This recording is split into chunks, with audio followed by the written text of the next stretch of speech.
Sakadar informasi yo sana, ko sakadar informasi dak. Laki-laki ko masana bisa berumur panjang sana. Lah, laki-laki ko bisa berumur panjang. Pagi, siang, sore, malam. Sampai lo pagi besok lihat. Lah, pokok dalam sehari itu nyo sayang bininya, nyo hidup bininya, tu panjang umurnya tu mah. Sehat wakdinya tu mah. Lain halnya sana.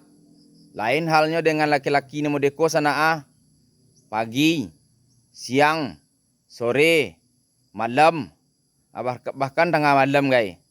Nan disayang tu, nan didunya tu abini orang. Tu malaki mati mai jauh-jauh lu sana. Lah sudah jauh-jauh tu mati tu lemah. Lah, sekadar informasi sana. Tu untuk laki-laki sana. Kalau untuk produksi ndak tentu dia dah. Dan cari lu informasi lu lah. Sekadar info sana.